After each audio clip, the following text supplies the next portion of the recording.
What is up, guys? Mr. Green coming back at you with another one. And in today's video, we're going to simply talk about 5 tips that can help you improve your playing in Battlefield. Whether you're struggling in Battlefield at doing good, or whether, you know, you're having problems with getting kills in the match, these tips should help you improve your overall gameplay in Battlefield. And not even just Battlefield. This can help you improve in Call of Duty as well, in some aspects of it, or any other first-person shooter for that matter. But wow, let's get into it.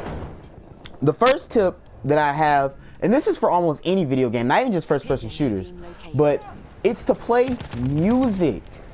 People, it's just like when you're at school. People don't realize that a lot of the time, if you're playing music while you're playing, and I mean music that you like, not like something random, but like if you're playing music that you like while you're on here, you're gonna end up doing a lot better, because that music is gonna help you focus in.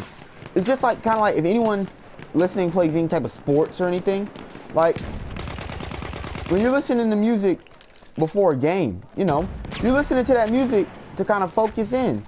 Well, it's the same concept here. You're listening to music to kind of focus in on playing the game. And I mean, I do this myself a lot too. I'll listen to music.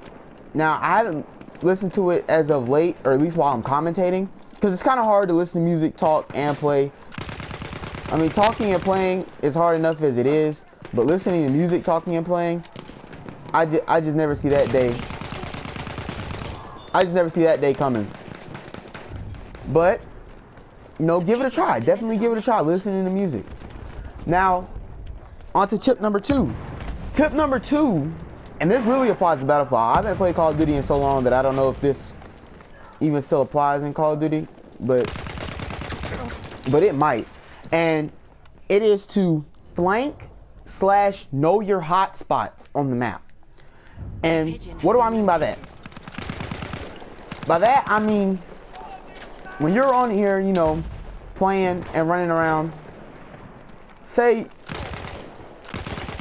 you're going to a certain area of the map, you need to, oh goodness, you need to know where a bunch of players are going to be. So let's take this map in particular, since I just died, you know, not on purpose, but, you know, magically just died. Where those 2 green dots are that are my squad mates, or 1 now, that's a big hotspot on this map for war pigeons. Now you see out towards the edges where the boundaries are, those aren't necessarily going to be hotspots. That's why you'll see a lot of people with the pigeon run out there. They aren't necessarily hotspots, but right there where it's that cluster of my team is a big hotspot. And that's where you're going to find a lot of your enemies. And if you're struggling in the game, you might not necessarily be that proficient at going through the hotspot, or the hotspots, because some maps have multiple hotspots. You might not be that efficient at going through the hotspots and being able to survive. Which, I mean, it's not a bad thing. It just might not necessarily be in your playing style to be a person that plays in the hotspots. And that's perfectly okay. But then, I mean, so you can use other methods. For instance, flanking, or, you know, entrapment, stuff like that, to actually go around these hotspots. Now, as for flanking, it's on the same concept, but it doesn't even necessarily have to be because you're bad or anything. I mean, none of this even has to do with you being bad. This can just be just to improve your game. But flanking is a big thing that a lot of people that I've noticed in this Battlefield don't know how to defend. And on my live streams and things like that, you'll hear about me talking about it often. Like running around, doing flanks, taking alternative methods, going, and basically that's going around that hotspot, avoiding the hotspot, and attacking the enemy in a different direction that they wouldn't expect you to be attacking them in. And a lot of people just don't defend the flank very well on this game, or even you taking a different route. And it's very effective if you do use it. Like, I guarantee you, go from trying to run straight up at the enemy for a game, and you know, just flank around for a game and see how much success that you actually will have. I mean, I'm not even joking when I say that you can flank around and go for a lot of kills. It's utterly ridiculous. Now, the next tip that I have is know how the environment affects you and your weapon. And this one's going to directly apply to Battlefield. Probably not many other shooters out there, but it might apply to some. But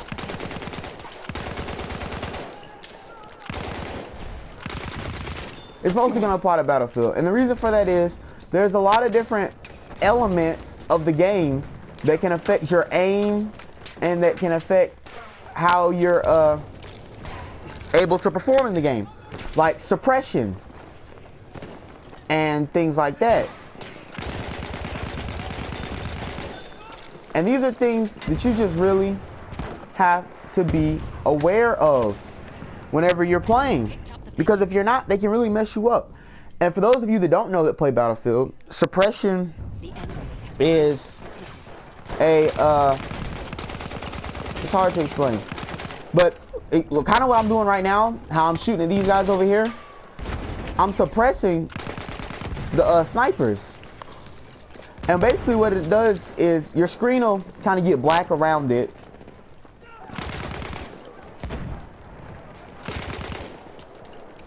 Your screen will kind of get black all around, and you'll notice that your aim will kind of get messed up. And that's because you're suppressed. You have to know things like that. Like, you have to know how you're being affected by things like that. You have to know how, you know, putting a bayonet on your gun will reduce how quickly it'll reduce your draw. Like from a sprint, when you're going to draw, it'll reduce that if you have a bayonet on the gun. It's just little things like that. So definitely, you know, find out as much as you can about how you and your weapon are affected. You know, find out what sights affect you and things like that. For instance, when you have on sights that go over, I think, a 4 magnification, they glint. If you're a sniper, the sights actually glint and show people your position. I mean, if you're a sniper that's not really comfortable with being under a lot of fire, you don't want that, you know. You don't want your scope glinting and showing everyone in the world where you are. So, you know, reduce the sight that you're using. That can really help you out. But, you know, it's just little things you just gotta know. The next thing, play through cover. This is a thing that a lot of people don't do. And this doesn't really affect people playing game modes like War Pigeon or TDM, because, I mean, in some cases, you really can't help. I mean, in a lot of cases in War Pigeons or TDM, you can't help to play through cover. I mean, you have to.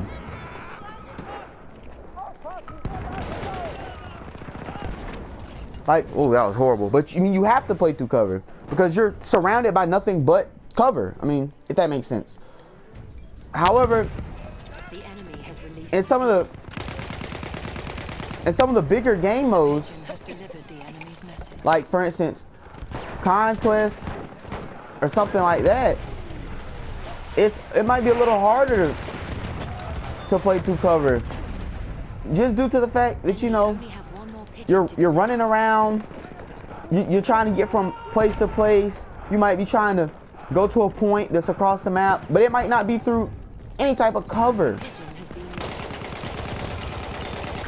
You want to try your best to play through cover, like whether that be diving down into like one of the crater holes made by bombs and stuff being dropped or something like that. You know, you want to do your best to try to play through cover. That'll keep you, you know, alive for the longest, playing through cover. I assure you that playing through cover will keep you alive much longer than running out in the open. I mean, you got more to hide behind, obviously. So definitely, you know, try to do your best to play through cover. Now, oh shoot, I did not see him. Now, the final thing that you really need to try to do if you're struggling is maybe try to engage your enemies earlier. I know this sounds weird. Now, this is how do I want to say, this is a case sensitive type of thing. So, you know, it does depend. Like, if you're trying to sneak up around people and do like a flank or something, obviously you're not wanting to play, obviously you're not wanting to engage them early. That wouldn't make much sense,